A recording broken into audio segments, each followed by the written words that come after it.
I've realized that your commitments have become a lot more than before. And it is it is bumper to bumper. The grace of God. One thing I discover is that when God gives you grace and calling for a thing, He empowers you to be able to do it. Sometimes I also wonder because my schedule is so tight. I pastor two churches, one in Ibadan, one in Lagos, even though I have resident pastors there, but there are major programs that I must hold. I am online 2 days a week, 1.5 hours for my online audience. I am on TPGF, Turning Point Global Family, every day in the last 33 years. And when you do something daily, and then I'm a general overseer of this commission with all regional pastors, all district pastors. We just came out of the annual pastors and leaders retreat. You have quarterly, you have regional. Next 2 weeks, I'll be at our Abuja headquarters. You got to show your face once in a while. The TPGS had globalized us. So last October, we were in Florida TPG conference. We are going to UK conference. We are going to Canada conference. So, but I have people working with me. I have personal assistants in different areas. They help me to cope. So all they have to tell me, this is your schedule. I have to be here at this time. You have to be here at this time. We plan for it. But just let's say grace of God and strength from God Almighty. And sir, for how long has it been, and how have you been able to move from face to face? The church marked 38th anniversary December last year, December 18. The church, Living Spring Chapel International, the church arm, clocked 30. But the turning point, which is the media arm, is 34 years. I have been on that before the church started. I'm actually a called evangelist. My high point, my joy, my fulfillment is on crusade, showing people Christ, calling them to give their life to Christ. But at a point, we discovered that we need the church arm, but the church is the basket. He said, I will build my church. So if you go on crusades, you invite people to give their life to Christ, where will you put them? Initially, we started cooperating with cooperating churches, but there's always a rivalry between evangelists and pastors. It is as if you come, you are popular, you are accepted, the miraculous, the pastors will come back, the evangelists will come back to establish churches. So there's always this suspicion, except foreign evangelists.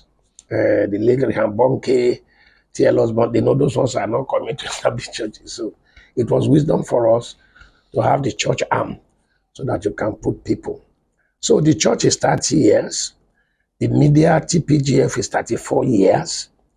And I also have the responsibility of the church.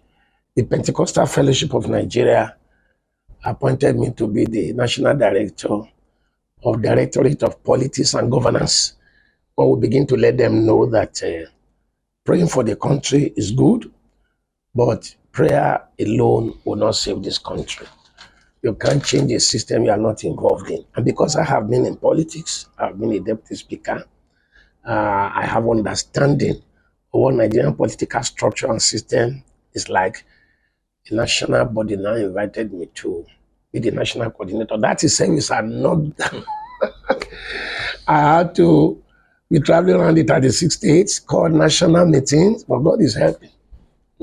Sir, we're at a point where many people are looking for solutions Yes. to the state of the nation. Yes. And I know that on your radio, your program, your online messages to people, you address some of these issues. But I just want you to start to also tell us a bit about what's your view? How do you see what we're going through right now? What are your observations? I always say my going into politics, 1991 to 1993, was God ordained. I myself could not say, what do I want in politics? So many people discourage me, so many church fathers. What do you want to do in politics? It's dirty for the unbelievers. They will kill you. But I am an audacious person. When I feel like this is what I want to do, I like making attempts. I like breaking new ground. I like trying it out. But now I discovered that it was God that led me. What I saw in politics cannot be seen from the pulpit. That's why many times I don't blame our general overseers, the church fathers, when they are still, many of them are still on leave politics for politicians. Let's just pray for them. God will take control. What I saw in Nigerian politics is more than praying, sir. The state of our nation is what it is because of the wrong structure on which this country has been laid, unfortunately. I always say to people, what is called Nigeria died in 1966. What is called Nigeria? Nigeria was a negotiated country with the British colonial masters at the time they were living. 1966 independence was negotiated. The late Chief Femi the Ahmadu Bello in the north, and the Azikwe, and all those sat at several conferences and the constitution that were fashioned out. Even the British colonial masters with their exploitation, they left reluctantly. But even with their exploitation and British mentality, they still discovered that what is called the entity called Nigeria can only run with a true federal system. And so what was negotiated was federalism, federating units coming together. And so you discover that the Western region, Chief Obafemi Awolowo, the premier, in the east, Michael Okpala was there, and then Ahmadu Bello. And in 1966, through a plebiscite, you have Midwest, so what was negotiated, what was called Nigeria, the agreement for coming together was that each region will own their life, run their government, and then we collaborate at the top. And so each region was building its own economy, has its own constitution. The Western region even have an envoy in Britain, have their constitution, their state police, local government police, everything was running. Nigeria ran well, 1960 to 1966. But 1966, the coup came. And people forgot that the military were on us for 33 years. That's too long a period. And the military then were pro-North generals. And you know, in the military, you obey the last order. So they succeeded in skewing this country in favor of the North. I'm just telling you the true problem of Nigeria. Psalm 11 says, if the foundation is faulty, there's nothing any can build on it. These are the truth that some people know, but nobody is willing to say it. And so many laws had been fashioned to make it look like you are bringing a divisive thing. We have gone beyond that. Why are you referring to that now? But that's our problem. Nigerian problem is fundamental, is foundational. And I keep telling people, unless we return to the original Nigeria, the first lie we told ourselves is to say Nigeria is one nation. Nigeria is not one nation. Nigeria will never be one nation. God did not make Nigeria to be one nation. When the British colonial masters came, they met us in a different setting. The Yoruba nation has their government, or your Messi. They have their government. The East have, the Fulani have their feudalistic system, the oligarchy system. And like I said, even the British master saw that we can never have a unitary system. So we set up our different government and we're having it good. Now, since that structure was destroyed, and there's now a unitary system, and Abacha came and made the military decree, which we now call Constitution. Abacha Salami now make it, they will be saying Constitution as amended. You don't amend the lie. I see, look at the National Assembly, they are talking about amending the Constitution. You can't amend the lie. I ask people, where did we sit down to make Nigeria 36 states plus Abuja, 37 government? Where did we sit down? I just told you now, to have Nigeria independence, there was a meeting, there was a conference, and it was agreed. Femi Awolowo would never have agreed that the Northeast, Northwest should be superimposed on this country. Would never have agreed. What brought Nigeria to be was that negotiation. You run your own life, we come together. Look, it is good that we are one country.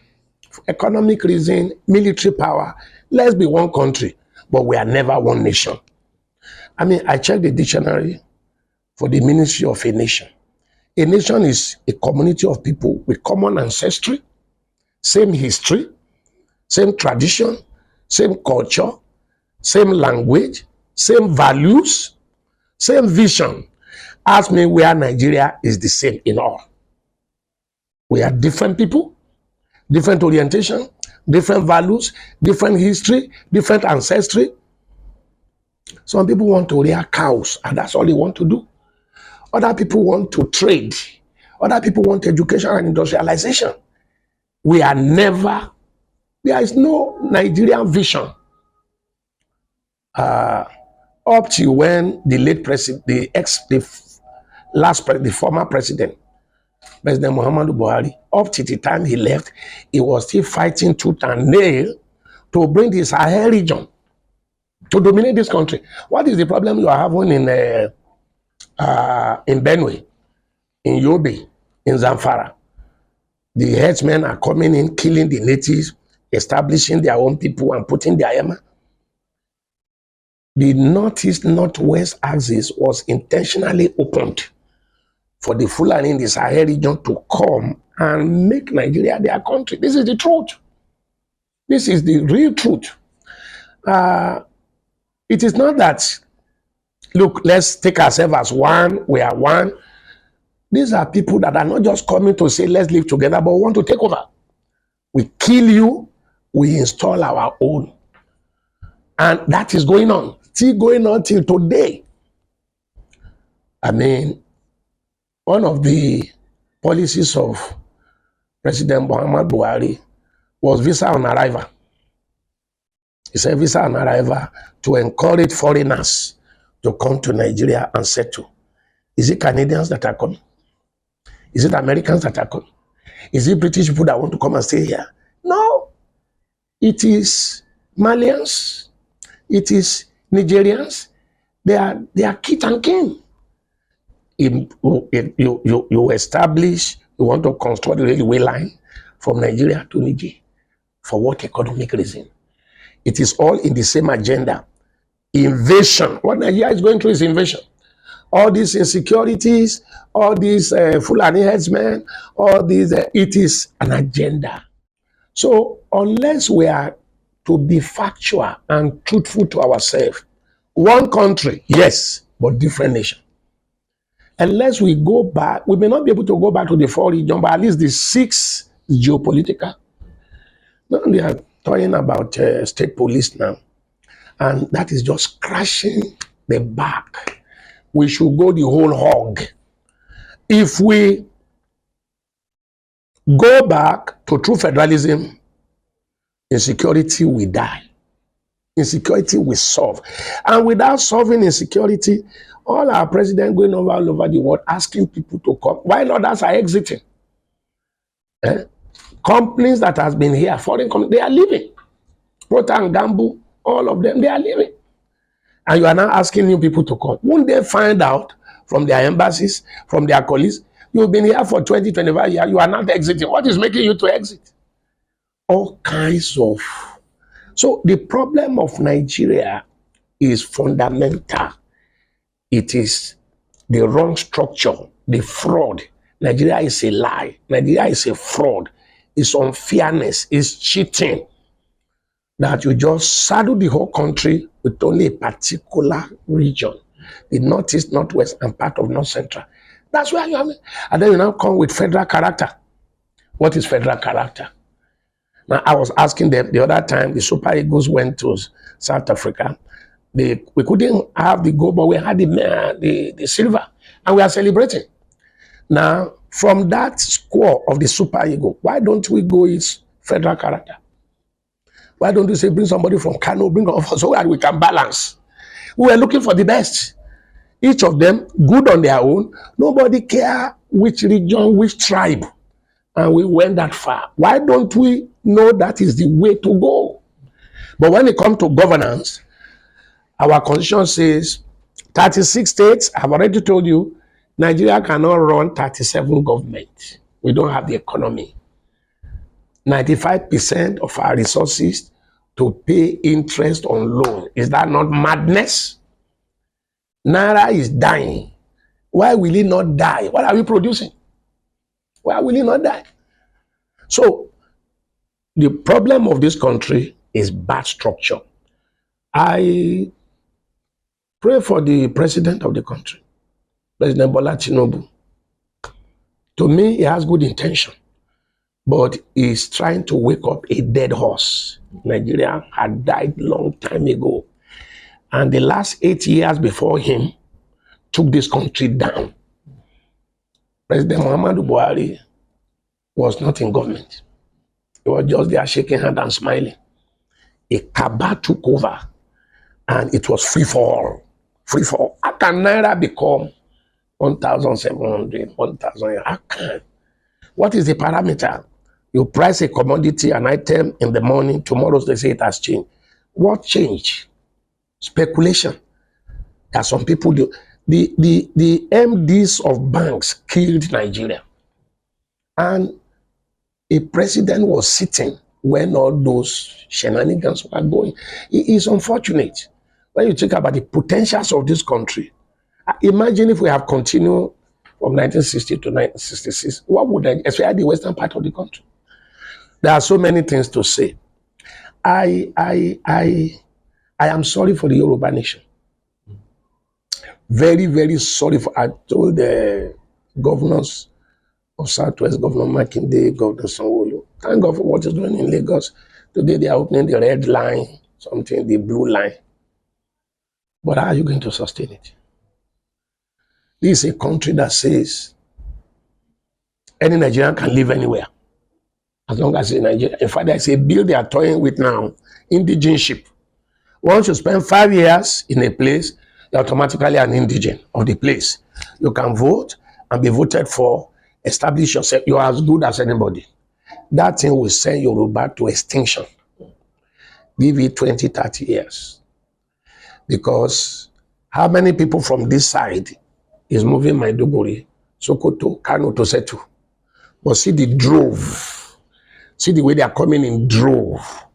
All the Almanjiris. They come in their trailers with their cow. Everybody's coming to Lagos. Everybody's coming to Ogun State. How many Westerners are going to Enugu to Setu, to Onitsha to Setu? But they are coming in drove. You now say indigenship. 5 years, you are an indigent. Yoruba will go into extinction. Write it down. It will go into total extinction. So all these are the terrible things going on. Because of the federal character, the best person is never put on the job. Somebody said Nigeria is a country where the best is not allowed to happen. no matter how qualified, no matter how proficient, since you are not from a particular side of the country, they say you have filled your quota. It has affected education. It has affected life, even electricity. Somebody is able to generate electricity, but you must take it to the national grid. Lately, we are signing state can generate electricity, but where are they going to start from? How many years would that come into fruition? These are the things that kill this country. All these political arrangements, the way we have it now, cannot work.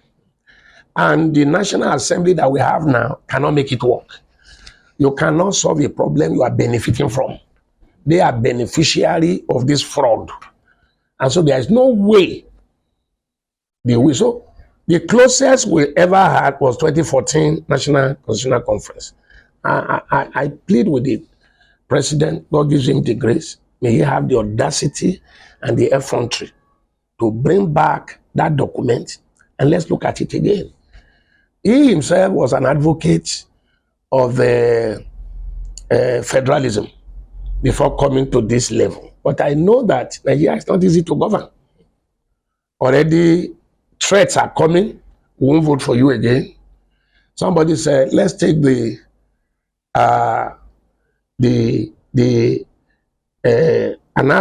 office of the central bank to Lagos, because 99% of banks in Nigeria have their headquarters here. So let's take that aspect to Lagos where they can coordinate. They're already saying you are taking Abuja to Lagos. We won't vote for you again in 2027. Remember, we brought you there. All kinds of things. Somebody is already saying, if you go the way you are going, the military may come back. The Sultan of Sokoto is already saying, our boys are hungry.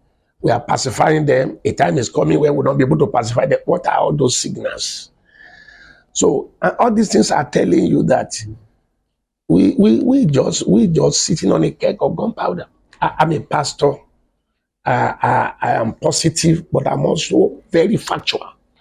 And I have gone there to see how Nigeria works. Sir, if you have the opportunity of sitting face to face with the president, yes, what are the things you tell him? The first thing I would tell him is that no matter what it takes, don't restructure. Let's go back to true federalism, which is what Nigeria was negotiated and built upon. God never meant Nigeria to be one nation. No. He created us different nations, but we can agree to be one country. But that has to be negotiated. It has to be agreed. Let me everybody run your economy, run your security, guard your borders. Go do what is natural with you and cultural with you. You want education? Have education. You want to rear cow? Rear cow. You want to trade? Look at the eastern part of the country. They are wonderful in commerce. They are great in production. Let them do that. And let us collaborate. Let each region or sector pay a particular percentage to the national. The national is too strong. What we are running really is military system. Our constitution is a military decree. And like I said, it cannot be amended. Okay, we, the people, agreed. Where did we meet to agree? The very first opening paragraph of our constitution is a lie. Then where did we meet to say 36 states and the larger state given to the north? Where did we meet to say 774 local government and the greatest number of local government given to the north? And it is the local government and the landmass you use in sharing revenue, you use in sharing the seat in the National Assembly. There is no bill that can pass through that National Assembly if it is not supported. No, it's not there in the majority. And I was the Speaker of the House. The minority will have their say. The majority will have their way. That's why they will tell you, you have your representative there. Talk to them, take it to the National Assembly, because they know nothing can pass through that National Assembly without the acceptance of it. Look at the petroleum bill. Look at how many years. Even passing it, what has come out of it? But the Northeast rehabilitation, the North, immediately it will go. So we are just deceiving ourselves. So if I have the opportunity to sit with the president, I will say, look, you are doing well. You are doing your best. But go for true federalism. It's not going to be easy, but if you can get that done, you will go down in history as a savior of this country. We can't, every Nigerian know that we can't continue this way. We cannot continue. We can't last the next 10, 20 years this way. We cannot. Because it's all lies, it's all fraud. So if I see him, that's what I would say. Restructure this country. Let's go back to pre-1966. Let's modify it. And let's start from there. And so how do you